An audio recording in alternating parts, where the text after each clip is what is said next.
કરીશું. પ્રિયજનો, પૂર્વાર્થની કથા છે. દશમ સ્કંધ પૂર્વાર્થ. રાસ પંચાધ્યાયનું ફળ આપણે કાલે જોયું. પરમ ફળની પ્રાપ્તિ ગોપિકાઓને થઈ. યુગલ ગીતથી ગોપિકાઓએ પ્રભુના સુંદર એક એક ક્ષણ, કાલે ઘણા બધા સુંદર પ્રસંગો પણ લીધા. આ 3 ગીતનો એક સંક્ષેપ સાર કહી દઉં. વેણુગીત, ગોપી ગીત અને યુગલ ગીત. દીકરીની સગાઈ થાય અને દીકરી સાસરી પક્ષના લોકોનું વર્ણન કરે, એનું નામ વેણુગીત. અને દીકરીની સગાઈ લગ્ન થયા પછી સાસરી પક્ષનું વર્ણન કરે, એનું નામ યુગલ ગીત. કારણ કે ગોપી ગીતમાં ગોપિકાઓએ પ્રભુના સ્વરૂપને માણ્યું છે. અને ઠાકોરજી વગર હવે એક ક્ષણ પણ વિયોગ છે રહી શકતી નથી.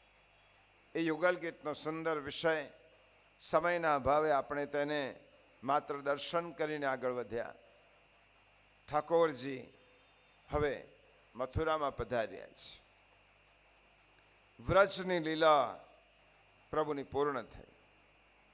નિજજનોને આનંદ આપવાનું આનંદ સ્વરૂપ ઠાકોરજીએ પ્રેમની વર્ષા કરી છે.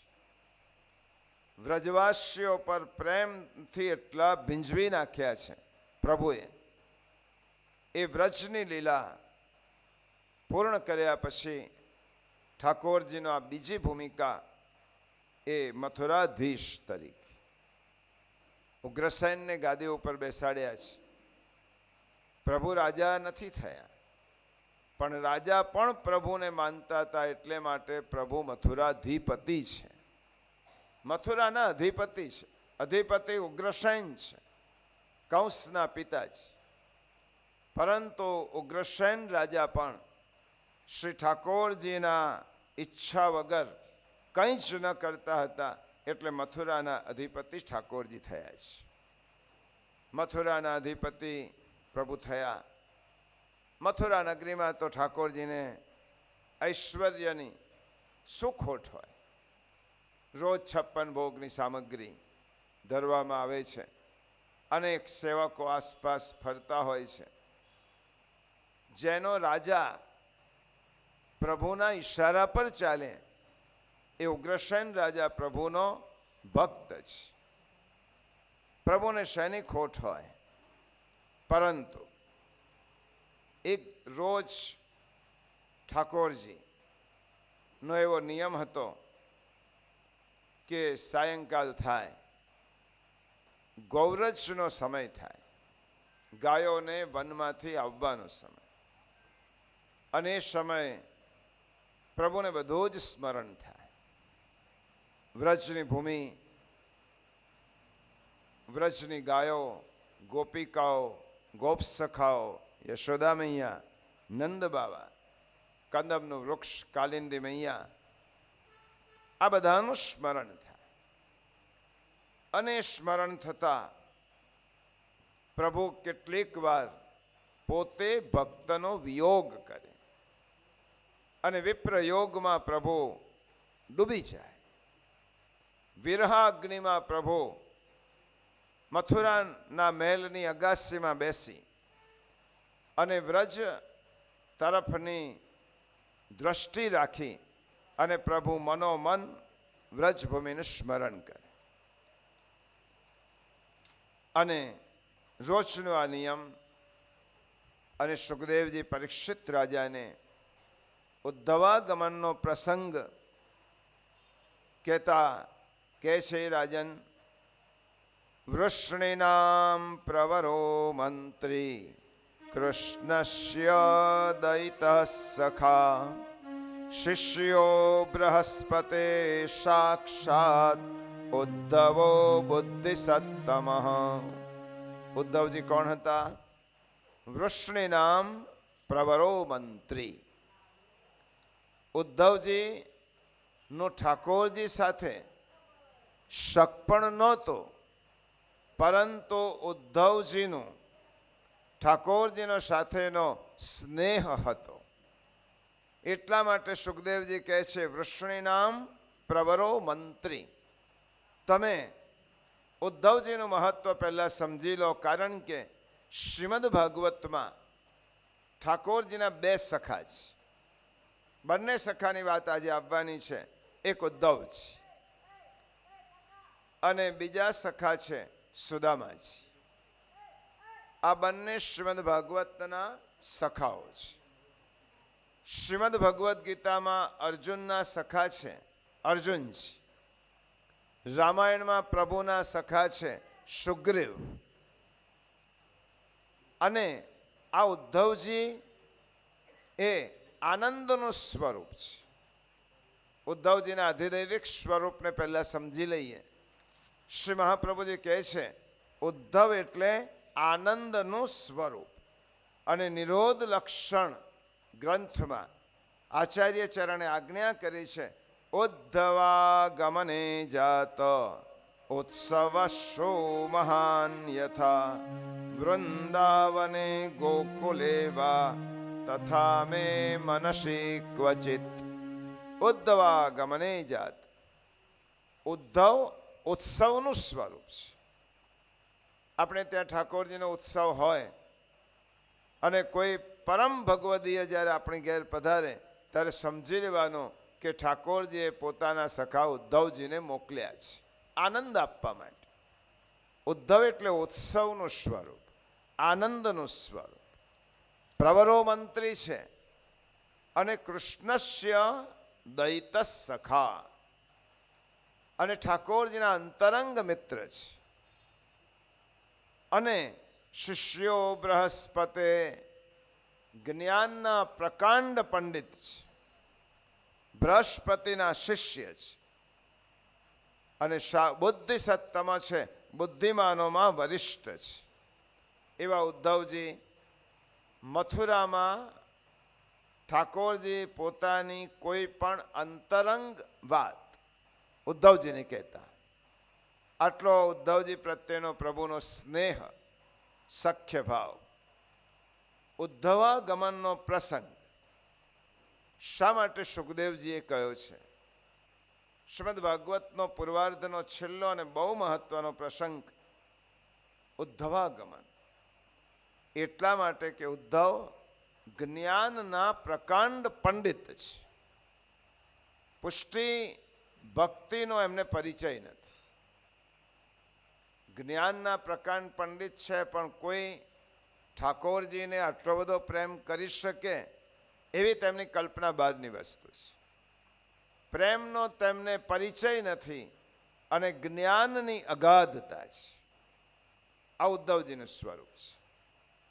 ઠાકોરજીની એક લીલામાં અનેક લીલાઓ પ્રભુ કરતા હોય છે અને જીવનમાં જ્ઞાનની જરૂર છે, વૈરાગ્યની પણ જરૂર છે અને ભક્તિની પણ જરૂર છે. જ્ઞાન પણ જોઈએ, વૈરાગ્ય પણ જોઈએ અને ભક્તિ જોઈએ. આ ત્રણ વગર આપણે ભગવત પ્રાપ્તિ કરી શકીએ નહીં. જ્ઞાનને ભક્તિનો સહાય જોઈએ.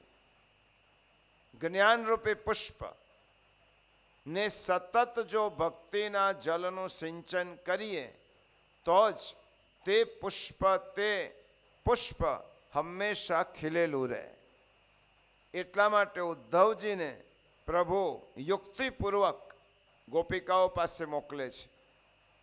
આ જ્ઞાન અને ભક્તિનો મધુર કલહ છે અને જ્ઞાન ને ભક્તિના કલહમાં હંમેશા ભક્તિ વિજયી થાય છે. પ્રેમની કોઈ પણ ઉપમા જ ન આપી શકાય. ઠાકોરજી માટેનો નિતાંત પ્રેમ એ બધા કરતાં સર્વોપરી છે. જેને આપણે પુષ્ટિ માર્ગીય પુષ્ટિ ભક્તિ કહેવાય. પ્રભુ પ્રત્યેનો પ્રેમ અને ભક્તિ. જો જ્ઞાન હોય અને ભક્તિ ન હોય તો આપણામાં અહંકાર આવે. આટલો મોટો જ્ઞાની પંડિત વિદ્વાન ભક્તિ વગરનું જ્ઞાન અહંકાર લાવે છે અને અહંકારથી માણસનું પતન થાય છે. એટલા માટે જ્ઞાન અને ભક્તિનો સંયોગ જોઈએ. કેવી દીનતા! ચૈતન્ય મહાપ્રભુનું સ્મરણ એટલે કરો કે શ્રી મહાપ્રભુજીના સમકાલી ગંગાસાગરની બેઠક ઉપર શ્રી મહાપ્રભુજી સાથે ચૈતન્ય મહાપ્રભુનો સંયોગ થયો. ખૂબ સુંદર પ્રસંગ છે. આજે પ્રસંગ લેતા નથી, પણ ચૈતન્ય મહાપ્રભુની દૈન્ય દીનતા કેવી! એક વખત ચૈતન્ય મહાપ્રભુ જગન્નાથપુરીમાં ઠાકોરજીના દર્શન માટે ગયા. ઉત્સવ હતો, ઘણી ગીરદી હતી વૈષ્ણવોની. ચૈતન્ય મહાપ્રભુજી લાંબા દંડવત, હંમેશા ઠાકોરજીને પુરુષોએ દંડવત કરવા જોઈએ. દંડવતનો અર્થ શું થયો? દંડ એટલે લાકડી.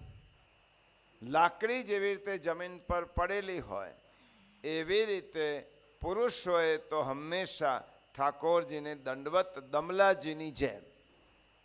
તમે દમલાજીનું ચિત્ર જોશો, ઠાકોરજીની સન્મુખ શ્રી વલ્લભ સન્મુખ દંડવત, પોતાની ઇન્દ્રિય, મન, બધી જ ઇન્દ્રિયો સહિત ઠાકોરજીને શરણમાં જવું. બહેનોએ પંચાંગ વંદન કરવા. બહેનો દંડવત ન કરે, કારણ કે શાસ્ત્રની આજ્ઞા છે.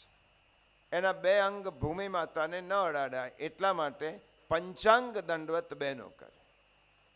અને અષ્ટાંગ દંડવત ભાઈઓએ કરવાના હોય. એ ઠાકોરજીની સન્મુખ અને ચૈતન્ય મહાપ્રભુજીએ દંડવત કરીને પ્રભુને વંદન કરતા હતા. ગીરદી ઘણી હતી. અનેક ડોસીમાં ખબર ના પડી કે નીચે કોઈ દંડવત કરે છે, અને ચૈતન્ય મહાપ્રભુજીના શરીર પર ચડીને ઠાકોરજીના દર્શન કર્યા. ચૈતન્ય મહાપ્રભુ દંડવત કરીને ઊભા થયા, ડોસીમાના ચરણમાં પડ્યા. હે ડોસી, તો ભાગ્યશાળી, હું ભાગ્યશાળી છું. એક વૈષ્ણવને દર્શન કરવા માટે મારો દેહ કામ લાગ્યો. આજે મારા દેહનો આશ્રય લઈને તે ઠાકોરજીના દર્શન કર્યા. તે મારા પર ઉપકાર કર્યો કે ભગવદ દર્શન માટે તે મને સાધન બનાવ્યું.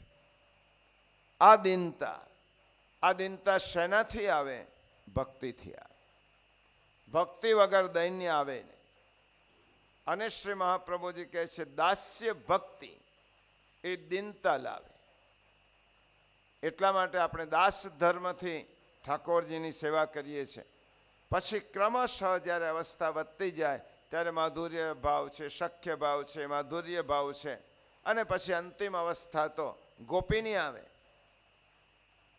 અને શ્રી કૃષ્ણ પ્રભુએ વિચાર કર્યો, ઉદ્ધવ આટલો બધો જ્ઞાની છે, એના જ્ઞાનને મારે સફળ બનાવવું છે.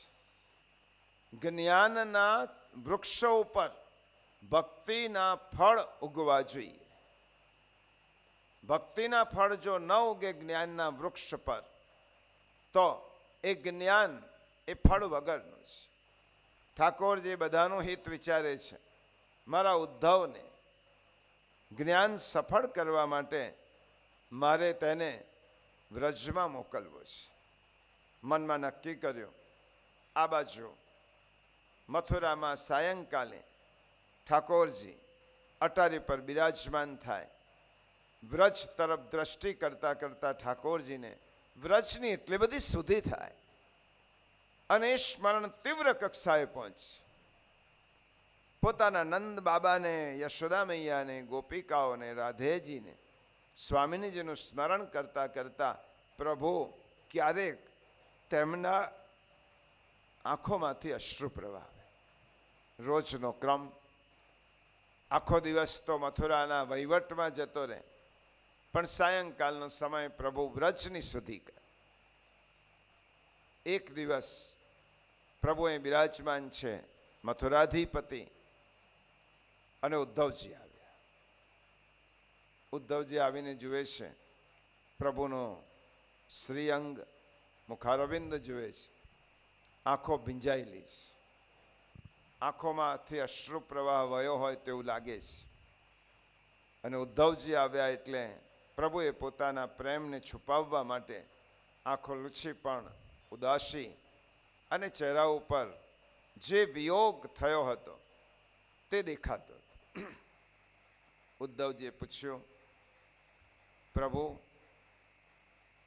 હું કેટલાય દિવસથી જોઉં છું, સાયંકાલ થાય એટલે તમે કોઈકનો વિયોગ કરો છો, ઉદાસ થઈ જાઓ છો. મથુરામાં તમને કોઈ પરિશ્રમ પડે એવું અમે ધ્યાન ન પડે એનું ધ્યાન રાખીએ છીએ. સ્વયં મથુરાના રાજા ઉગ્રસેન તમારા ઈશારા ઉપર આખું રાજ્ય કરે છે. 56 ભોગની સામગ્રી છે, અનેક સેવકો છે, અને મથુરાધિપતિ આપ થયા છો તો આપને હું પૂછી શકું કે આપને કોનો વિયોગ છે? શા માટે આપ ઉદાસીન થઈ જાઓ છો? ત્યારે બહુ જ પૂછ્યું છે ઉદ્ધવજી. અંતરંગ સખા છે, કૃષ્ણસ્ય દયિત સખા, કૃષ્ણના મિત્ર છે અને મિત્રને બધું જ કહેવાય. એટલા માટે ઠાકોરજીએ કહ્યું, ઉદ્ધવ, આખી મથુરામાં નગરીમાં તો એક એવો મળ્યો કે જે મને પૂછે છે કે તમને શેનું દુઃખ છે. તો ઉદ્ધવ સાંભળ, તમે મથુરામાં બધો જ મારી આટલી બધી સેવા કરો છો, તો કહે છે 56 ભોગની સામગ્રી ધરાવીએ છે. ઉદ્ધવ, તને એમ લાગે છે કે હું સામગ્રીનો ભૂખ્યો છું? સામગ્રી જોઈને હું પ્રસન્ન થઉં એવું લાગે છે? સામગ્રીનો નહીં ઉદ્ધવ, હું તો સ્નેહનો ભૂખ્યો છું. ઉદ્ધવ, હું ભાવનો ભૂખ્યો છું. તમે બધા સામગ્રી ધરો છો, પણ વ્રજવાસીઓ જેવો ભાવ ક્યાં છે તમારા? ગોપિકાઓ જેવો સ્નેહ. મારી માતા જ્યારે મારે માખણ ખવડાવતી હતી ત્યારે હાથમાં માખણ લઈ અને દોડે મારી પાછળ. કેટલું સમજાવે, મનાવે, ગોદમાં બેસાડે, ત્યારે હું મૈયાના હાથનું માખણ આરોગ. અને જે સ્નેહ છે, પ્રેમ છે, એ વ્રજમાં મેં જોયો છે, એ મથુરામાં જોવા મળતો નથી. ઉદ્ધવ, સાચું કહું, હું છું મથુરામાં, પરંતુ મારું મન તો વ્રજમાં છે. હું છું તમારી સાથે, પણ મનથી હું વ્રજવાસીઓ પાસે છું, મારા વ્રજમાં છું, મારી મા પાસે છું, બાબા પાસે છું, ગોપીઓ પાસે છું, ગોવાળો પાસે છું, મારા મિત્રો પાસે છું. ઉદ્ધવ, મોહી બ્રજ બિશ્રત નાહી. ઉદ્ધવ, મને વ્રજ ભૂલાતું નથી, અને એ વ્રજ ભૂલાતું ન હોવાથી મારી માનો યશોદા મૈયાની વાત કરી છે. ઉદ્ધવ, સામગ્રીથી હું પ્રસન્ન થતો નથી, હું તો સ્નેહથી પ્રસન્ન થઉં છું. ઉદ્ધવજી પ્રભુને પૂછે છે, પ્રભુ, એ સમય હતો બાલ્યાવસ્થાનો, હવે તો રાજા અધિપતિ થયા છો, મથુરાધીશ, અને બાળપણના સમયને ભૂલી જાઓ, એનું વિસ્મરણ કરો. પ્રભુ, ક્યારેક તો ભૂલવું પડશે ને. અને તમે તો હવે રાજ્યના અધિપતિ થયા છો, મથુરાધિપતિ થયા છો, હવે ક્યાં સુધી વ્રજને યાદ કરશો? એક સમય હતો કે વ્રજની ગોપિકાઓએ તમને આટલો બધો પ્રેમ કર્યો, વ્રજજનોએ તમને સ્નેહથી ભીંજવ્યા, પણ હવે તમારી ભૂમિકા જુદી છે, તમે વ્રજવાસીઓને ભૂલી જાઓ.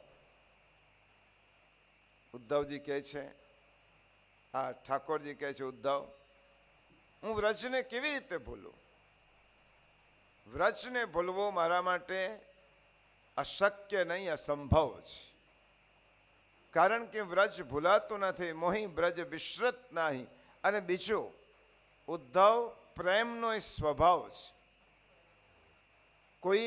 કોઈ પ્રેમી આપણને યાદ કરે તો આપણું મન તેની પાસે પહોંચી જાય છે. આ એક ટેલિપથી છે. તમારું કોઈ સ્મરણ કરે તો તમને એનું સ્મરણ કરો જ. વ્રજના લોકો, વ્રજની ગોપિકાઓ, યશોદા મૈયા, નંદ બાવા જો મને ભૂલી જાય તો હું એમને ભૂલી જાઉં. પણ ઉદ્ધવ, એ લોકો મારું વિસ્મરણ કરી શકતા નથી, રોજ મારું સ્મરણ કરે છે, અને એટલા માટે હું ભૂલી શકતો નથી. ઉદ્ધવજીએ કહ્યું, તો પછી પત્ર લખો, આપણે દૂતને મોકલી દઈએ. વ્રજનું સ્મરણ થાય છે તો તમે એક સંદેશ લખી દો, પત્ર લખો. આપણી પાસે ઘણા દૂતો છે, એ દૂતોને આપણે મોકલી દઈએ કે વ્રજમાં ઠાકોરજીને તમારો સંદેશ. ઉદ્ધવજીને પ્રભુ કહે છે, ઉદ્ધવ કેવી રીતે પત્ર લખો? પ્રેમ કા સંદેશ પાતી ન પઢાય. પ્રેમનો સંદેશો કંઈ પત્રથી થોડો મોકલાય.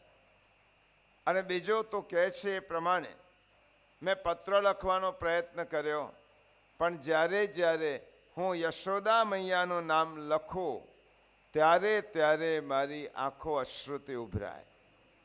યશોદા લખવા જાઉં અને માનું નામ લખો એટલે મારી આંખો અશ્રુઓથી છલકાઈ જાય, આગળ એક અક્ષર પણ લખી શકું નહીં. એ પણ પ્રયત્ન કર્યો. ઉદ્ધવ, પત્રથી પ્રેમનો સંદેશો ન મોકલાય. તો પછી ઉદ્ધવ એક કામ કર, તું મારો સંદેશો લઈને જા.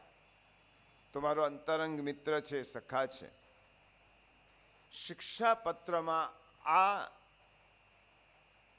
લીલાથી, આ ચરિત્રથી 15મા શિક્ષાપત્રમાં હરિરાય ચરણે કહ્યું, ઠાકોરજી માટે સ્મરણ, સંગ અને આશ્રય, આ 3 સાધનો છે. યૌદ્ધવેન ભક્તેન સ્વસ્વરૂપમ બોધયત ગોપિકાનામ હૃદં સ્તસ્તસ્તત સ્મૃતિ ક્રિયતાશ યશ્વ મહાત્મ્ય બોધાય પ્રાદુર્ભાવિતવાન સ્વયં પ્રભુ શ્રી વલ્લભાચાર્ય તત્સ્મૃતિ ક્રિયતામ સદા. જ્યારે પોતાના ભક્ત ઉદ્ધવને પોતાના સ્વરૂપનો બોધ કરાવવા માટે ઠાકોરજીએ ઉદ્ધવને કહ્યું છે, અને એ કહ્યું છે એ સ્મરણ આપણે કરીએ ત્યારે પ્રભુનું સ્મરણ થાય. ઉદ્ધવ, એક કામ કર, તો સ્વયં જા અને જઈને આ મારો સંદેશો, ભલે હું થોડુંક લખીશ, હું જેમ લખ્યા પછી મારી આ સ્થિતિનું વર્ણન તું જઈશ તો ગોપિકાઓને, મારી મૈયાને, બાબાને જઈને કહેજ. ગોપિકાઓને એક કામ કર ઉદ્ધવ, તું જા. હવે ઉદ્ધવે કહ્યું, પ્રભુ તો તારી તો જ્ઞાનનો પ્રકાંડ પંડિત છે ને, તો મારા વ્રજના લોકોને જઈને તારું જ્ઞાન આપી આવ, અને જ્ઞાન આપીને તેમને એવું જ્ઞાન આપ કે તે લોકો મને ભૂલી જાય. એમને એમ સમજાવ કે પ્રભુ બધે જ છે. જે પ્રભુને તમે મથુરામાં મોકલ્યા છે એ જ કૃષ્ણ આજે તમારી સાથે છે. કારણ કે જ્ઞાન તો એમ કહે છે કે ઈશ્વર બધે જ છે. અને એ લોકોને એટલું તો સમજાવી આવ, સાંખ્યનો ઉપદેશ આપી આવ, એમને બેસાડ, એમને જઈને સમજાવ, તો એ લોકો જો મને ભૂલી જશે તો હું વ્રજને ભૂલી જઈશ. પણ એના માટે તારે જવું પડશે. ઉદ્ધવજીએ કહ્યું, પ્રભુ વ્રજની એ ગોવાલણો, ગોપિકાઓ, એ મને શું સમજશે? હું તો પંડિત છું, અને સામાન્ય વ્રજની ગોવાલણોને મારી વાત કેવી રીતે સમજાશે? એ તો નિરક્ષર અભણ છે. ત્યારે ઠાકોરજીએ કહ્યું, ઉદ્ધવ આજે બોલ્યો તો બોલ્યો, મારી ગોપિકાઓ ભણેલી નથી, પણ ગોપિકાઓ જે ભણેલી છે એ દુનિયાનો કોઈ વિદ્વાન ભણેલો નથી, કોઈ પંડિત જાણતો નથી. ગોપિકાઓએ અક્ષર જ્ઞાન નથી લીધું, ગોપિકાઓએ મારું જ્ઞાન લીધું છે. ગોપિકાઓની પાસે એ છે કે જે દુનિયાના કોઈ પંડિત પાસે નથી. આ ઉદ્ધવ તો ગોપિકાઓને અભણ નથી સમજ. અને ઉદ્ધવજીને ઠાકોરજી કહે છે, તા મનસ્કા મત પ્રાણા મદર્થે ત્યક્તદૈહિકા.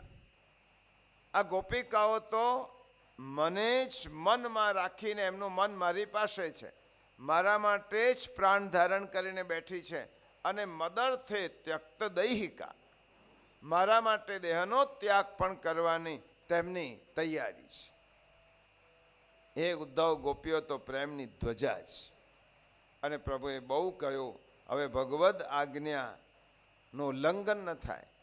ઉદ્ધવે કહ્યું, પ્રભુ સારું, તમે કહો છો તો હું જાઉં છું, આપનો સંદેશો લઈને જઈશ. પણ ઉદ્ધવ, એક કામ કર, તું જઈશ ને મારી ગોપિકાઓ કે મારા મૈયા બાબા તને મળશે એમ નહીં, તો મારો આ પ્રસાદી પિતાંબર પહેરીને જા.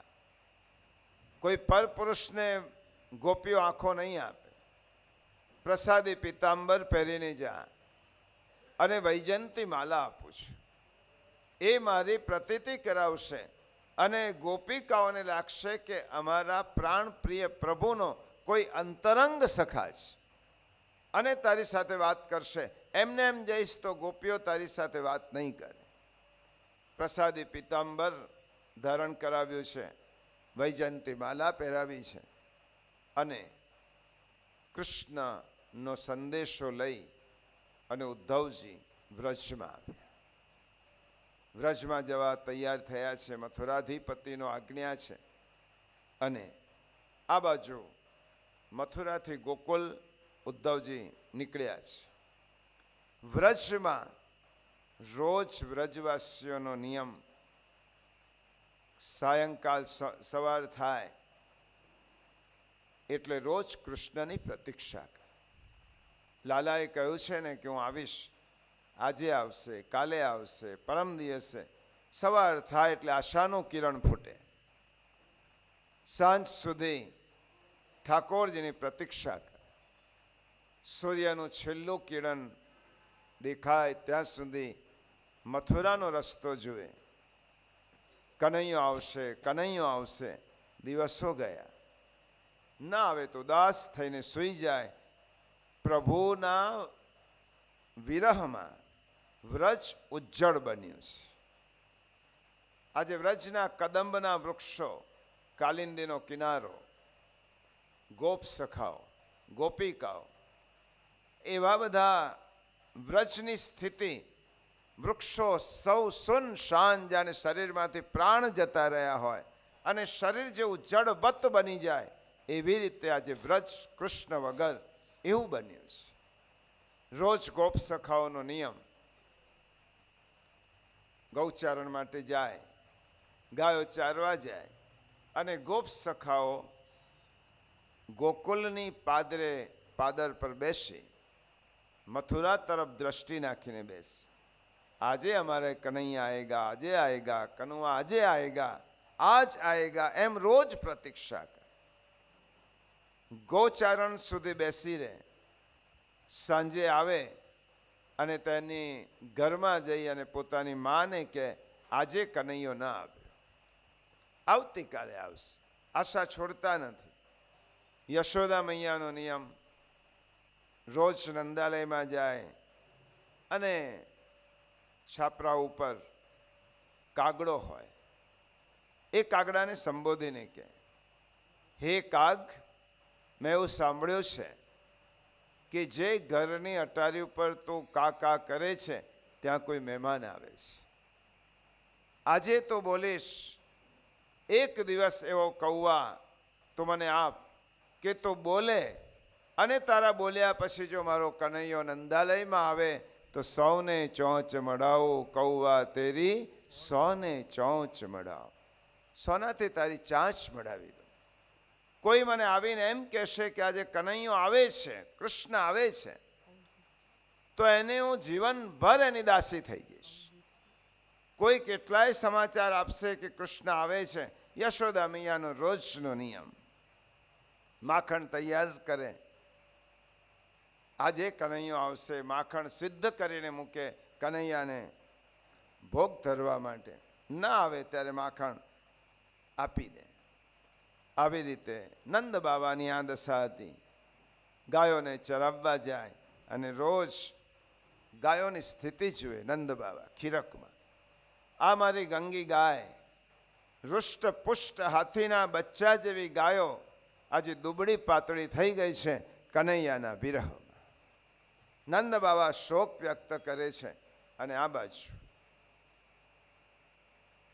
ઉદ્ધવજી વ્રજમાં પધાર્યા. ગોપ સખાઓએ જોયું, દૂરથી જોયું. આજે રથ આવે છે ચોક્કસ મથુરાથી રથ આવ્યો, આપણો કનૈયો આવે છે, નાચવા લાગ્યા, દૂરથી રથ જોયો અને નાચતા નાચતા ગોપ સખાઓ રથની સામે દોડે છે. અને રથમાં જોયા પછી એક ગોપ સખાએ કહ્યું, આ તો કનૈયા જેવો લાગે છે, આપણો કનૈયો નથી. કનૈયો હોય તો રથમાંથી કૂદી પડે અને કૂદીને આપણી પાસે આવે, પણ આ તો કૃષ્ણ જેવો લાગે છે, આપણો કૃષ્ણ નથી. ઉદ્ધવજીએ કહ્યું, હે ગોપ સખાઓ, હું તમારા કૃષ્ણનો મિત્ર છું અને કૃષ્ણનો સંદેશો લઈને આવ્યો છું. આ સાંભળતા જ ગોપ સખાઓ દોડતા દોડતા આવીને નંદાલયમાં યશોદા મૈયાને કહે, મૈયા મૈયા, આજે તો કનૈયાનો મિત્ર આવ્યો છે મથુરાથી અને એનો સંદેશો લઈને આવ્યો છે. કનૈયાનો કોઈ મિત્ર આવ્યો છે એમ સાંભળતા જ યશોદા અને નંદ બાબાના જાણે જળ થયેલા શરીરમાં એક ચૈતન્ય વહેતું થયું. કૃષ્ણનું નામ સાંભળ્યું અને તેનો સખા આવ્યો છે. ખૂબ સ્વાગત કરી અને ઉદ્ધવજીને નંદાલયમાં પધરાવ્યા. અનેક પ્રશ્નો નંદ બાબાએ પૂછ્યા છે. અમારો કૃષ્ણ અમને યાદ કરે છે, કૃષ્ણ કુશળ છે, કૃષ્ણ આનંદમાં છે, એને કોઈ પરિશ્રમ થતો નથી, એ બરાબર ભોગ આરોગે છે કે નહીં? અનેક પ્રશ્નો યશોદા મૈયા નંદ બાબાએ પૂછ્યા છે. ઉદ્ધવજીએ કહ્યું કે બધો સંદેશો લઈને જ આવ્યો છું. ઉદ્ધવજી આવ્યા ત્યારે મનમાં એમ હતું કે આ ગોકુલમાં વ્રજમાં જઈને આ અભણ વ્રજવાસીઓની સાથે હું શું વાત કરું? એમને હું કેવી રીતે સમજાવીશ કે ઈશ્વર બધે જ છે, કૃષ્ણ બધે જ છે? એ સાંખ્યનું જ્ઞાન આપવાનું છે અને એટલા માટે પ્રભુએ મને મોકલ્યો છે. તો મારા સાંખ્યનું જ્ઞાન આ નિરક્ષર વ્રજવાસીઓ, ગોવાળાનો, ગોવાળિયાઓ કેવી રીતે સમજશે? અને સાયંકાલે ઉદ્ધવજી પધાર્યા. આખી રાત નંદ બાબા અને યશોદા મૈયાએ ઉદ્ધવજી સાથે કૃષ્ણ કથાનો સત્સંગ કર્યો છે.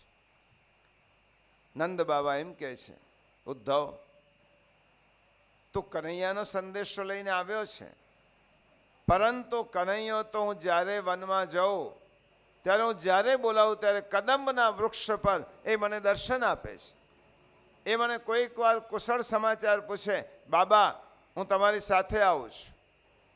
યશોદા મૈયા કહે છે કે ગઈકાલની જ વાત કરો, કનૈયાએ મારા સાડીનો પાલવ પકડે, કહું મામા ભૂખ લાગી છે, મેં કનૈયાને માખણ ખવડાવ્યું.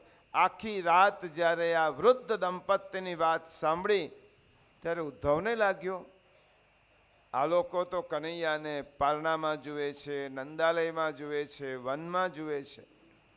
હું આ લોકોને શું ઉપદેશ આપું કે કૃષ્ણ બધે જ છે? અને જ્યારે આખી રાત કૃષ્ણ કથા થઈ, ઉદ્ધવજીને એમ લાગ્યું કે કદાચ મારી ધારણા ખોટી પડે, હું કૃષ્ણ બધે જ છે એ જ્ઞાન આપવા માટે આવ્યો છું અને આ લોકોને તો બધે કૃષ્ણના દર્શન થાય છે, અમને હું કયું જ્ઞાન આપું? અને યશોદાજી કહે છે, ઉદ્ધવ, અમારા કૃષ્ણને તો અમે જ્યારે ઈચ્છીએ ત્યારે તેને બોલાવીએ, દર્શન કરીએ. એમને અંતરંગ કૃષ્ણ છે, બહિરંગ વિયોગ છે. આ સમજો બરાબર.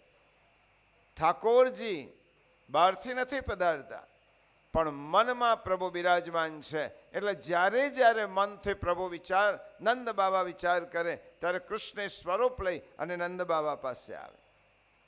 ઉદ્ધવજીએ આશ્વાસન આપ્યું છે, બાબા આજે કૃષ્ણનો સંદેશો લાવ્યો છો. એટલી વારમાં સવાર થઈ ગોપિકાઓનું ટોળું આવ્યું. આ રથ જોયો છે, અમારો કનૈયો આવ્યો છે એમ કરીને ગોપિકાઓ દોડતી દોડતી આવી. નંદ બાબાએ કહ્યું, કૃષ્ણનો સખા આવ્યો છે, કૃષ્ણના મિત્ર છે.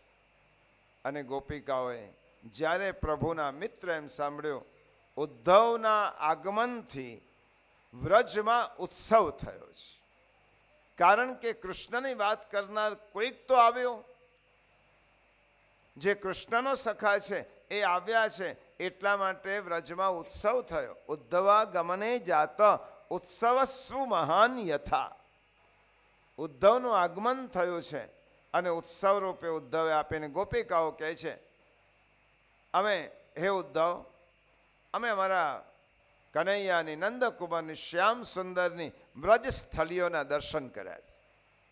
અને ઉદ્ધવજીને લઈ ગઈ છે ગોપિકાઓ એક એક ઠાકોરજીની વ્રજની લીલા સ્થળીને. બેસે, ઉદ્ધવજીને કહે, અહીંયા અમારા ઠાકોરજી આ લીલા કરી હતી, પ્રભુ અહીં બિરાજ્યા હતા, અહીં છાક લીલા કરી હતી. એક ગોપી એમ કહે કે હું જ્યારે મટુકી લઈને જતી હતી ત્યારે કનૈયાએ એક કાંકરી મારીને મટુકી મારી તોડી અને માખણ લીધું હતું. બીજી ગોપિકા એમ કે અરે તારું તો માખણ લૂંટ્યું હતું, પણ આજે ગઈકાલે જ્યારે હું ઘરમાં હતી, કનૈયો કૃષ્ણ કૃષ્ણનું સ્મરણ કરતી હતી અને એ સ્મરણ કરતાં કરતાં મને રસોઈ કરતાં કરતાં દાળમાં મીઠું ભૂલી ગઈ અને મહેમાનો જમવા આવવાના હતા. દાળ મીઠા વગરની થઈ અને જમવા બેઠા ત્યારે મીઠાવાળી દાળ મહેમાનોએ ચાખી અને હું ખાવા લાગી ત્યારે મોડી થો દાળ હતી. મને થયો કે મારા કૃષ્ણએ આવીને મારી લાજ રાખી છે. એક ગોપી કહે કે દૂધપાકમાં મારાથી કૃષ્ણનું સ્મરણ કરતાં કરતાં ખાંડને બદલે મીઠું પડી ગયું, દૂધપાક ખારો થઈ ગયો.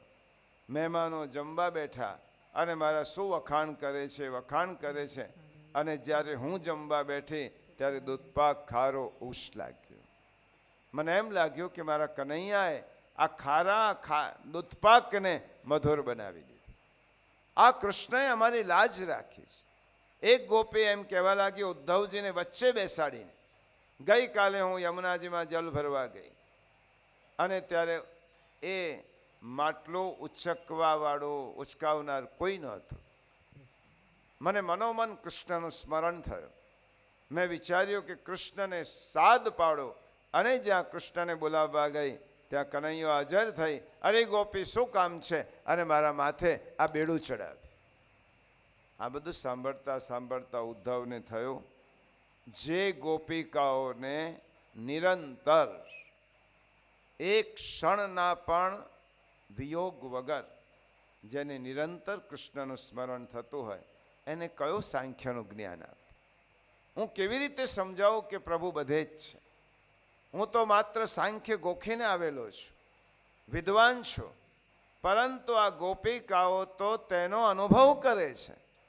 અને એ અનુભવ કરેલી ગોપિકાઓને જોયા પછી ઉદ્ધવજી ઉધો બ્રજ મેં સુધો ભયો. ઉદ્ધવ વ્રજમાં ગઈને વ્રજમાં ગયા અને ઉદ્ધવજીનું જ્ઞાનનું અભિમાન ઓગળી ગયું. ઉદ્ધવજીને લાગ્યું કે આટલો પ્રેમ કેવી રીતે એક વ્યક્તિ બીજી વ્યક્તિને કરે? પેલું કીર્તન છે, ઉધો મન ન ભય દશ બીસ. હોય તો કાઢો, નહીં તો પછી ગોપિકાઓને કહે છે, હા લો કઈ નહીં કઈ. ઉદ્ધવજી ગોપિકાઓને કહે છે, હે ગોપિકાઓ, હું તમને એટલું કહેવા માટે આવ્યો છું, આ કૃષ્ણને તમે, કૃષ્ણ બધે જ દેખાય છે, તો એક કામ કરો કે મનથી કૃષ્ણનું તમે દૂર કરો અને મનમાં એમ રાખો કે કૃષ્ણ દેખાય છે. અને ગોપિકાઓ જ્યારે મનની વાત નીકળી ત્યારે ઉદ્ધવજીને કહેવા લાગી, એ ઉદ્ધવ, એક મન અમારી પાસે હતું, એ તો શ્યામ સુંદર લઈ ગયો. ઉધો મનન ભય ન દશ બીસ, એક હુતો સો ગયો શ્યામ સંગ, કો અબ રાધે ઈશ. હવે તું કહે છે પણ કયું મન લાવીએ? અમારું મન તો મન ચોર, ચિત્ત ચોર કૃષ્ણ લઈ ગયો છે. અને આ બાજુ ગોપિકાઓ અને ઉદ્ધવ વચ્ચે વાર્તાલાપ થયો છે. ગોપિકાઓ ઉદ્ધવજીને લઈને નીકળે તો કોને તે કઈ વાત રેડી લો.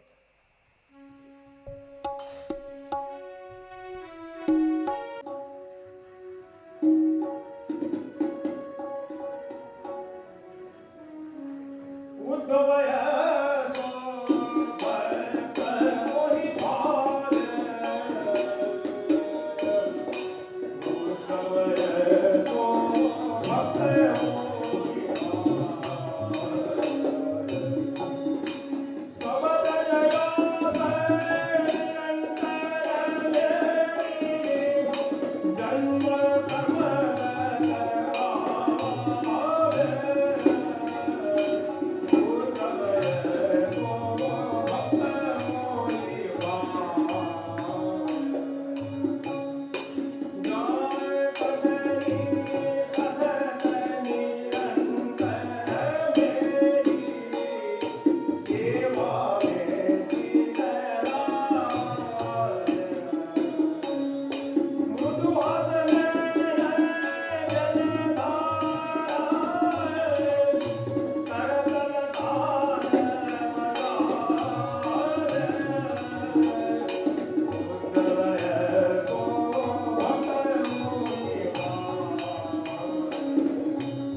એનો વિશ્વાસ થાય જ નહીં. એક ફૂલને છોડીને બીજા ફૂલ પાસે જાય છે. આવાનો વિશ્વાસ કરનારા ભક્તો તો બિચારા વનમાં ભટકતા થઈ ગયા છે. આવું બધું વાંચવામાં.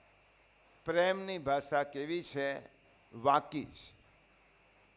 પ્રેમનો સ્વભાવ જ વાંકો, બોલવાનો એ વાંકો, પ્રેમનો ઊભા રહેવાનો એ વાંકો.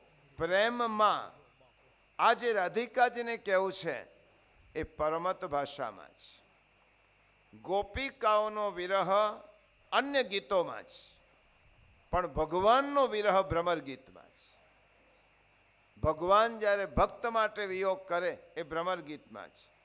જીવ ઈશ્વરને પત્ર લખે એ મર્યાદા છે, પણ ઈશ્વર સ્વયં જીવાત્માને પત્ર લખે એ પુષ્ટિ છે. આપણે ભગવાનને રોજ લખીએ, પણ ભગવાને આપણા પર કોઈ દિવસ પત્ર લખ્યો? તારું મને બહુ સ્મરણ થાય છે એવું ભગવાને કહ્યું. તારા વગરનો એક ક્ષણ રહી શકતો નથી. આ તો ભગવાન ગોપિકાઓને લખે, આપણને નહીં. ભગવાન જ્યારે સ્વયં કૃષ્ણ જ્યારે જીવાત્માને પત્ર લખે, સંદેશો પાઠવે, તેનું નામ ભ્રમર ગીત. પ્રેમનું સર્વોચ્ચ શિખર એટલે ભ્રમર ગીત. આનાથી વધારે પ્રેમની રજૂઆત હોઈ જ ન શકે, થઈ જ ન શકે. આ ભ્રમર ગીતમાં મધુપકિતવ બંધો મા સ્પૃશંઘ્રિમ સપત્ન્યા કુચ વિલોલિતમાલા કુંકુમશ્મશ્રુભિર્ના વહતુ મધિત તન્માન માનિનીનામ પ્રસાદ યદુ સદસી વિડંબ્યમ યશ્વદૂતશ્વમિદ્રક. ખૂબ ગીર્વાણ વાણી છે, પરમત ભાષા છે. 10 શ્લોકોમાં ગોપિકાઓએ 10 શ્લોક. કેમ? મન તો ભગવાન લઈ ગયા છે. ગોપીઓનું મન અને રાધાનું મન તો એમની પાસે છે જ નહીં. તામ મન મનસ્કા, પ્રભુએ કહ્યું એમનું મન મારી પાસે છે. હવે ગોપિકાઓ પાસે રહ્યો છો 5 જ્ઞાનેન્દ્રિય અને 5 કર્મેન્દ્રિય. આ 10 જ રહી. 11મો મન તો પ્રભુ લઈ ગયા છે. તો ગોપિકાઓએ 10 ગીત શ્લોકો દ્વારા આ રાધિકાજી બોલ્યા છે, પ્રભુ મન તો લઈ જ ગયા છો, તો પછી આ 5 કર્મેન્દ્રિય અને જ્ઞાનેન્દ્રિય પણ તમને આપી દઈએ એટલે તમારો ને અમારો હિસાબ પૂરો થાય. પછી તમે અમને બોલાવી જ લો ને. શા માટે રાખ્યા છે? એટલા માટે 10 ગીતમાં 10 શ્લોકોમાં આ ભ્રમર ગીત છે. આ ભ્રમર ગીત 10 શ્લોકોમાં રાધાજીએ ઠાકોરજીને અંતરંગ વાતો કહી છે. અમારો કૃષ્ણ જેના ઉપર અમે વિશ્વાસ રાખ્યો એ અમને છોડીને ગયો, જેના પર અમે અમારું બધું જ સમર્પણ કરી દીધું, એ અમને અચાનક છોડીને ગયા. પહેલાં અમને એમના કર્યા એવો પ્રેમ આપ્યો કે એક ક્ષણ પર એના વગર અમે જીવી શકીએ નહીં. ત્યારે અમારી દશા તેને પાણી વગર તડફડતી માછલીઓ જેવી કરી. હે ભ્રમર, હે ઉદ્ધવ, જઈને તારા મિત્રને કહેજે કે એના ઉપર કોઈ હવે વિશ્વાસ કરવાનો નથી, કારણ કે અમે તો તેના પર વિશ્વાસ કર્યો અને અમારા વિશ્વાસનો તેને ભંગ કર્યો છે. આ બધી રીતે આ એક ભાષા એવી છે, પ્રેમની ભાષા છે. અને ઉદ્ધવજીએ સાંભળ્યું. 10 શ્લોકોનું ગાન પૂર્ણ થયું અને હવે ગોપિકાઓ પ્રેમ મગ્ન થઈ છે. ઉદ્ધવજી કહેવા લાગ્યા, તમે જ બોલશો કે મને હવે બોલવા દેશો? કારણ કે હું તો સંદેશો લઈને આવ્યો છું, પણ તમે મને એટલું બધું કહ્યું કે હવે મને બોલવાની તક આપો. ઉદ્ધવજી કહેવા લાગ્યા, હે રાધેજો, હે ગોપિકાઓ, તમારા માટે હું શ્યામ સુંદરનો સંદેશો લઈને આવ્યો છું. એમને મને મોકલ્યો છે, સંદેશો લઈને આવ્યો છું. અને આવું જ્યારે ઉદ્ધવજી કહેવા લાગ્યા, સંદેશો? ઉદ્ધવ, સંદેશો કોનો હોય? જે દૂર હોય એનો સંદેશો હોય. તું કોનો સંદેશો લઈને આવ્યો છે? સંદેશો તો એનો હોય કે જે અમારાથી દૂર હોય. प्रीतम को पतिया लिखो जो हो वह परदेश, पर वो है जो मेरे तन मन में और नयन में, वाको कहाँ संदेश. કયા કૃષ્ણનો સંદેશ લઈને આવ્યો છે? જે તો અમારા મનમાં છે, તનમાં છે, અમારી આંખોમાં છે. પ્રીતમ કો પતિયા લીખો, અમે કોઈ દિવસ પ્રભુને પત્ર નથી લખ્યો, કારણ કે એને તો અમે રોજ અનુભવીએ છીએ. તો તું કયા કૃષ્ણનો સંદેશ લઈને આવ્યો છે? કારણ કે અમે તો કૃષ્ણમય જ બની ગઈ છે. કબીર સાહેબ કહે છે ને, લાલી મેરે લાલ કી જીન દેખો તિત લાલ, લાલી દેખન મેં ચલી મેં ભી હો ગઈ લાલ. અમે જ કૃષ્ણ બની ગયા છે. તો તું સંદેશો કોનો લઈને આવ્યો છે? અને ઉદ્ધવજી કહે છે, ગોપિકાઓ કહે છે, ઉદ્ધવ એ તો અમારા અંગે અંગમાં છે, નયનમાં છે. ઉદ્ધવજી કહે છે, તમે કહો છો, તમારા ભાવની વાત સમજો છો, પણ એ તો મથુરામાં છે. તમે જે કૃષ્ણની વાત કરો છો એ મથુરામાં છે, અને તમારા માટે જ એને મને ખાસ મોકલ્યો છે. ગોપીઓ કહેવા લાગી, ઉદ્ધવ જે કૃષ્ણની વાત કરે છે એ કૃષ્ણનું સામર્થ્ય નથી કે અમને છોડીને જઈ શકે. એ કૃષ્ણમાં પણ સામર્થ્ય નથી જે અમને છોડીને જઈ શકે, કારણ કે અમે પ્રેમની મજબૂત સાંકળથી એને બાંધી રાખ્યો છે. એ કેવી રીતે અમને છોડીને જઈ શકે? ઉદ્ધવ, અમારો કૃષ્ણ ક્યાંય ગયો નથી. કૃષ્ણ તો અહીં જ છે. ઉદ્ધવજીને ખબર નથી પડતી કે હું કઈ દુનિયામાં આવી ગયો છું. કૃષ્ણ તો અહીં જ છે. બસ ગૌચારણ કરવા ગયા છે, થોડી જ વારમાં પધારશે. હમણાં જો સાયંકાલ ગૌરજનો સમય થયો છે, ગૌધુલી બેલા થઈ છે. ઉદ્ધવ, તું એમ માને છે કે તારો પ્રભુ મથુરામાં છે, પણ અમારો કૃષ્ણ તો અમારી સાથે જ છે. હે ઉદ્ધવ, એ મથુરામાં છે, તારો ભ્રમ છે. તારે દર્શન કરવા છે અમારા કૃષ્ણના. ઉદ્ધવજી એક બાજુ સંદેશો લઈને આવ્યા છે અને એક બાજુ કહે છે કે શ્યામ સુંદર અહીંયા છે. ત્યાં જ દૂરથી ગૌરજ ઉડતી જણાય. ઉદ્ધવ, જો આ ગૌરજ ગાયનું ગણ આવે છે, ગાયની રજ ઉડતી જણાય છે અને ગાયોની કંઠીઓનો અવાજ સંભળાવા લાગ્યો. ઉદ્ધવ ચકિત થઈને જોઈ રહ્યા છે આ શું થઈ રહ્યું છે.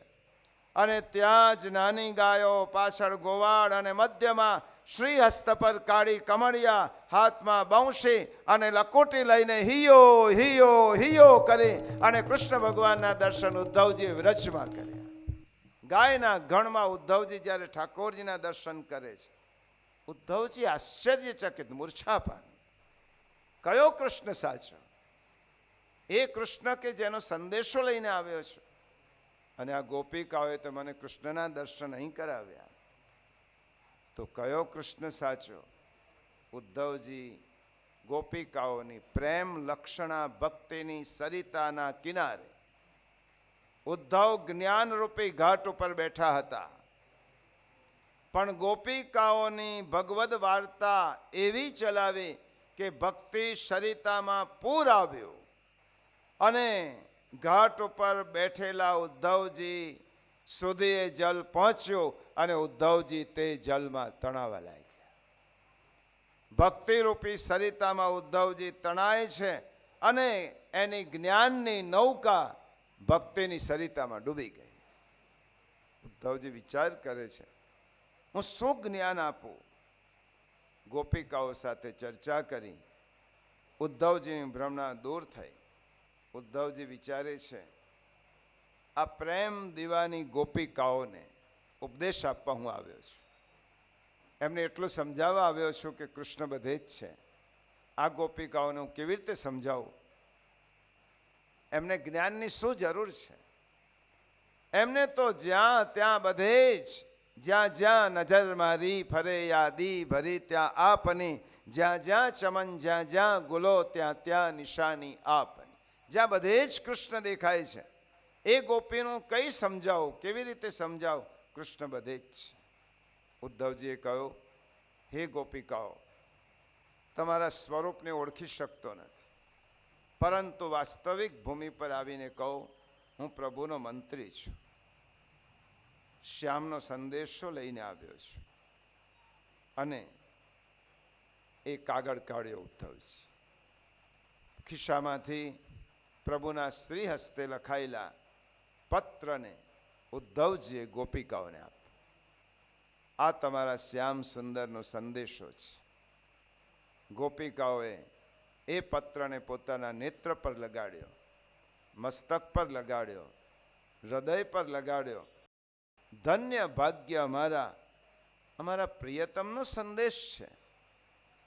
ઉદ્ધવ, અમે તો આ પત્ર પાછો આપ.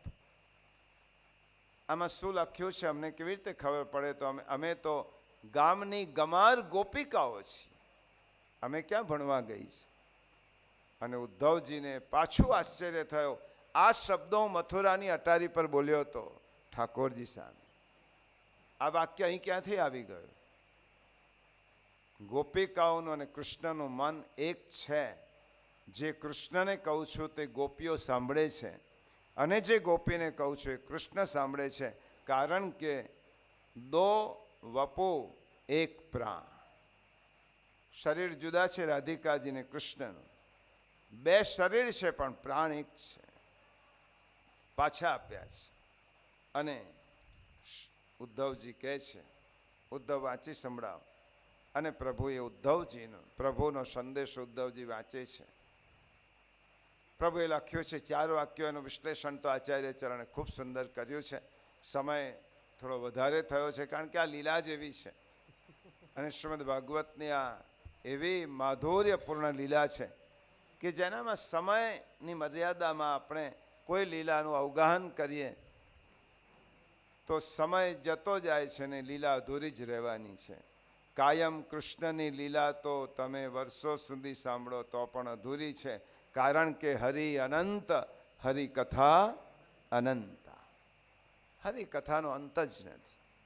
કોણ કેટલું વર્ણન કરી શકે? શ્રી ઠાકોરજીએ કહ્યું, હું બધાનો આત્મા છું. તો તમારો પણ હું વિયોગ ક્યાંથી હોય? તમારો મને બધામાં હું રહેલો છું આત્મરૂપે. હે ગોપિકાઓ, હું સદા ભક્તોને આધીન છું, તો તમને છોડીને હું ક્યાંય જઈ શકતો નથી. ભક્તો પર કૃપા કરવાનો, એના મનોરથ પૂર્ણ કરવાનો મારો સ્વભાવ છે. હે ગોપિકાઓ, હું સત્યવાક છું. તમારાથી દૂર એટલા માટે ગયો છું કે પ્રિયતમ જેટલા દૂર હોય એટલું એનું સ્મરણ વધારે થાય. એટલા માટે તમારાથી દૂર ગયો છું. આજ સુધી સંયોગ રસનું દાન કર્યું, આજે હું વિયોગ રસ. એટલા માટે હું નજીક હતો ત્યારે તમે સ્વરૂપાનંદથી મને પ્રેમ કરતા હતા.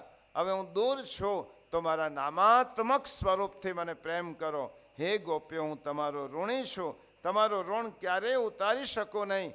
અને તમે એવું સમર્પણ કર્યું છે જેવું સમર્પણ બીજું કોઈ ન કરી શકે. ગોપીઓ આ સંદેશ સાંભળી નાચવા લાગી. ઉદ્ધવજી દંગ રહી ગયા.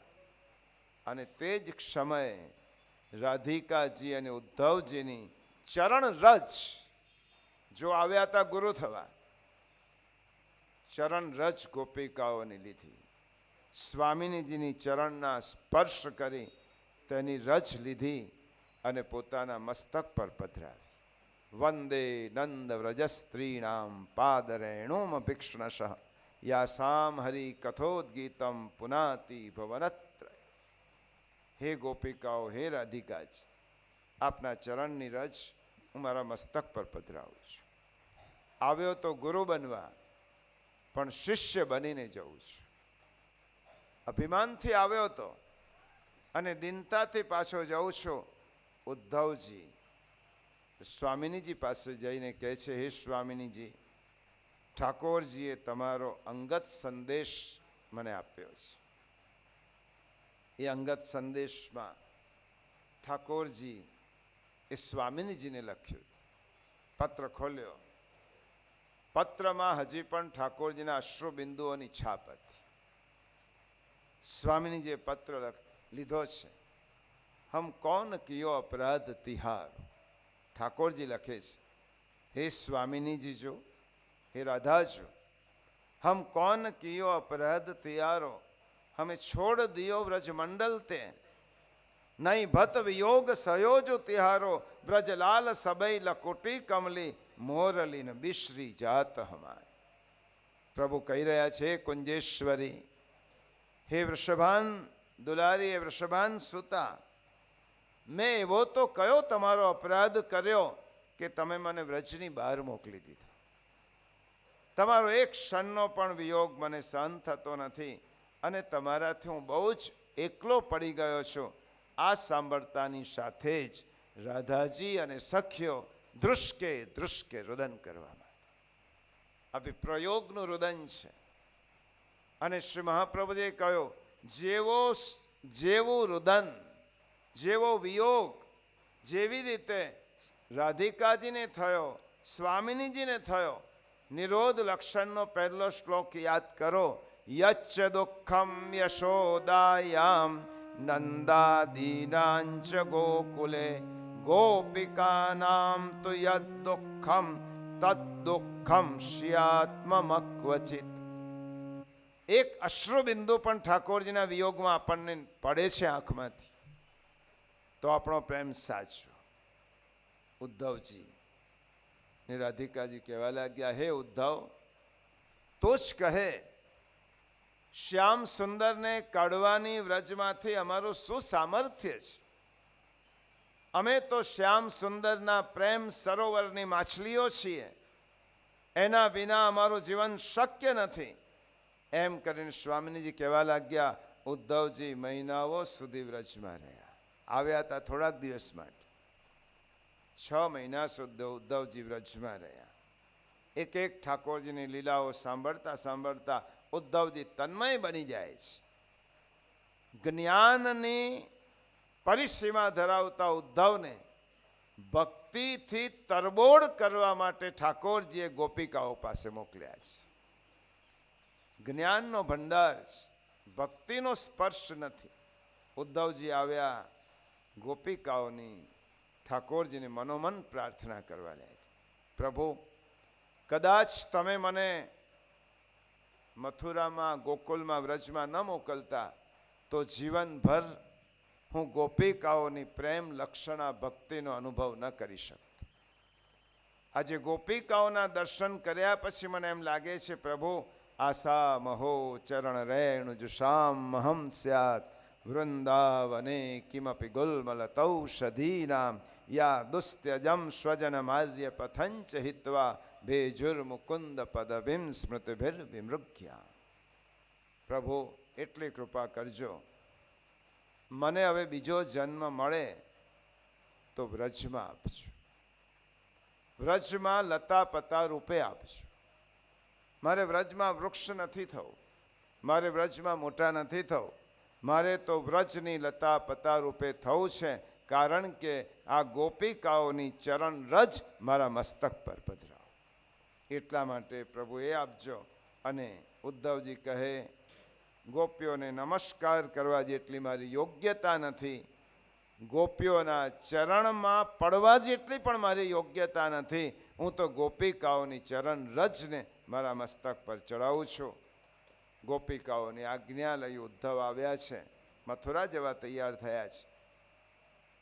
નંદ અને યશોદાજી પાસે આવ્યા, માં હવે હું જાઉં છું શ્યામ સુંદર પાસે, આપણા પુત્ર પાસે.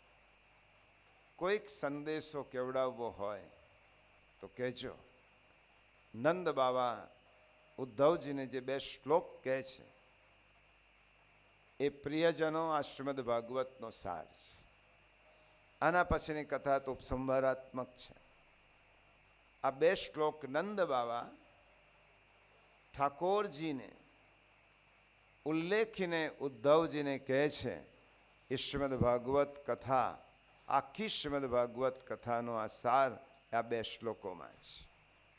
શું કહે છે ઉદ્ધવ, નંદ બાવા, હે ઉદ્ધવ, કૃષ્ણ માટે અમને કશું જ કહેવું નથી, કોઈ ફરિયાદ નથી, અમારી કોઈ વ્યથા નથી. પણ પ્રભુને એટલું જઈને કહેજો, મનસો વૃત્તયો ન સ્યુઃ કૃષ્ણપાદાંબુજાશ્રયા વાચોભિદાઇનિર્નામ્નાં કાયસ્તત્પ્રણવાદિષુ કર્મભિઃ ભ્રામ્યમાણાનાં યત્ર ક્વાપીશ્વરેચ્છયા મંગલાચરિતૈર્દાનૈરતિર્નઃ કૃષ્ણ ઈશ્વરે. હે ઉદ્ધવ, પ્રભુને કહેજો, જેટલા જન્મો કર્મને કારણે અમને મળવાના હોય એ જન્મોમાંથી એક પણ જન્મ ઓછો ન કરે.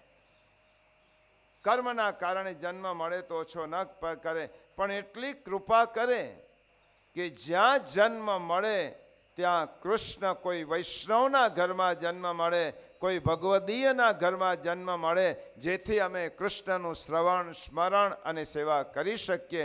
એટલો અમારો મનોરથ છે. એટલું અમારા કૃષ્ણને જઈને કહેજો. કામયે વૈષ્ણવત્વમ તો સર્વજન્મસુ કેવલમ. જ્યાં કૃષ્ણ સેવા, જ્યાં કૃષ્ણ કીર્તન, જ્યાં કૃષ્ણનું સ્મરણ થતું હોય એ ઘરમાં, એ કુટુંબમાં અમે જન્મ લઈએ અને અમારી ઇન્દ્રિયોનો નિગ્રહ, અમારું મન એ કૃષ્ણના ચરણારવિંદમાં કાયમ માટે સ્થિર થાય એવી કૃષ્ણ કૃપા કરો. આનાથી વધારે આપણે ઠાકોરજી પાસે શું માગવાના છે? નંદ બાબાએ કહ્યું, યશોદા મૈયાએ કહ્યું, હે ઉદ્ધવ, અમારા લાલાને જો મથુરામાં રહેવાથી સુખ મળતું હોય તે મથુરા રહે. અમારા સુખ માટે અમે કૃષ્ણને અહીં નહીં બોલાવીએ. એ ત્યાં વધારે સુખી હોય તો એના સુખમાં જ અમારું સુખ છે. અમે એનું સુખ થતું હશે તો અમે અશ્રુધારા વેવડાવવા તૈયાર છે. પરંતુ કનૈયાને જઈને એટલું કહેજો કે વ્રજની ગોપીઓને, યશોદા મૈયાને કૃષ્ણના વિરહમાં રડવાનો અધિકાર એ અમારાથી છીનવી ન લે. કૃષ્ણના વિયોગમાં રુદન કરવાનો અધિકાર અમારો છે. અમે રડીએ છીએ ત્યારે કૃષ્ણનું સ્મરણ અમને તાજું થાય છે. હે ઉદ્ધવ, લાલાની કેટલીક વસ્તુ અહીંયા રહી ગઈ છે. એ જોઈને મને કનૈયાનું તીવ્ર સ્મરણ થાય છે. આ કાળી કામળી, આ વાંસળી, આ તાજું માખણ મારા લાલાને ખૂબ પ્રિય છે. એમ કહીને યશોદા મૈયા ધ્રુસકે ધ્રુસકે કૃષ્ણના વિયોગમાં રડવા લાગી. ઉદ્ધવજી વિચાર કરે છે, શું જવાબ આપું આ વ્રજવાસીઓને? હું કઈ રીતે વંદન કરું? વંદન કરવાની મારી યોગ્યતા જ નથી. કારણ કે વંદન કરવા હોય તો સામે જોવું પડે. એમના ચરણારવિંદમાં નમસ્કાર કરવાની મારી યોગ્યતા નથી. પ્રભુ, એમના ચરણની રજ હું મસ્તકે પધરાવું છું. આવી પ્રેમ લક્ષણા ભક્તિ મેં ક્યારે પણ જોઈ નથી. એક જીવ પ્રભુ પર આટલો બધો પ્રેમ કરી શકે એ મારી કલ્પના બહારની વસ્તુ છે. અને ઉદ્ધવજી રથમાં બેઠા આવ્યા હતા. 2-4 દિવસ માટે, 6 મહિના રહ્યા. આવ્યા હતા ગુરુ બનવા માટે, ચેલા બનીને ગયા. અને ઉદ્ધવજીની જ્યારે પ્રતીક્ષા રોજ પ્રભુ કરે છે. ઉદ્ધવજીનો રથ જોયો. દ્વારે મથુરાધિપતિ દોડતા દોડતા ઉદ્ધવના રથ સામે ગયા. ઉદ્ધવ, તું વ્રજમાંથી આવ્યો છે, તારા શરીરનો સ્પર્શ કરવા દે. આ વ્રજની રજ તને ચોંટેલી છે. એમ કરીને ઉદ્ધવજીના વસ્ત્રનો સ્પર્શ કરીને ઠાકોરજી પોતાના મસ્તક પર પધરાવે છે. ઉદ્ધવ, તો સૌભાગ્યશાળી છે કે તું વ્રજમાં જઈને આવ. અનેક પ્રશ્નો પ્રભુએ પૂછ્યા છે. મારા બાબા, મારી મૈયા કેમ છે? નંદ બાબા કેમ છે? ગોપિકાઓ કેમ છે? અને ઉદ્ધવજી કહેવા લાગ્યા, પ્રભુ, એક સાચું કહું, આવવાની ઈચ્છા નહોતી. વ્રત છોડીને આવવાની ઈચ્છા નહોતી. આ તો સંદેશો આપવાનો હતો એટલા માટે આવ્યો છું.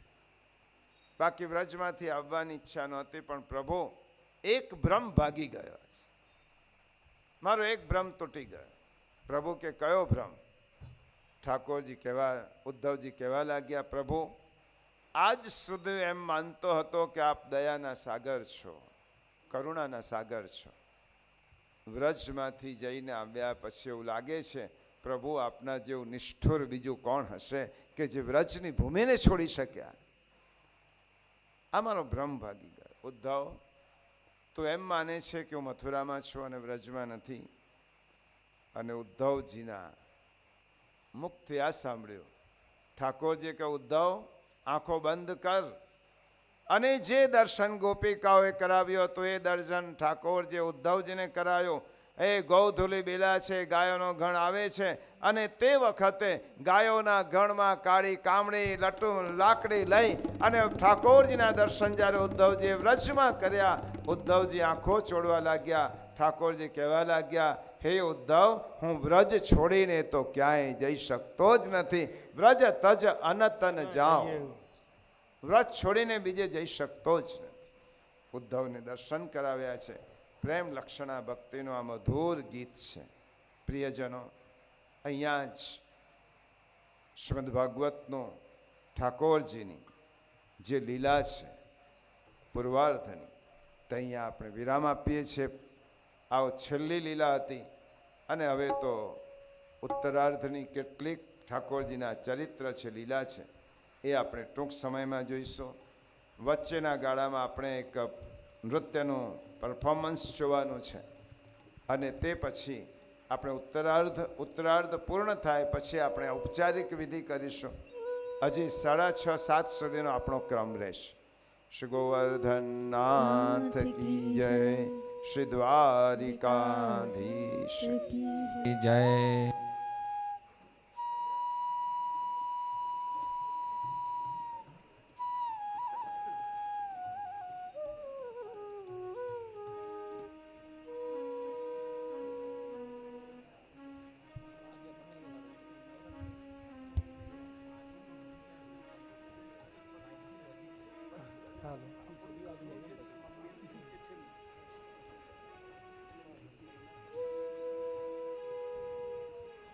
કાલે આપણે ખૂબ સુંદર પુષ્ટિ નૃત્ય જોયું. આજે પણ આ વૃંદા મધુરાષ્ટકમ પર આપણી સમક્ષ સુંદર નૃત્ય રજૂ કરવા જઈ રહી છે. જોરદાર તાલીઓથી આપણે પહેલાં એને વધાવીએ અને પછી શાંતિથી બધા નૃત્યનું દર્શન કરીશું મધુરાષ્ટકમ પર.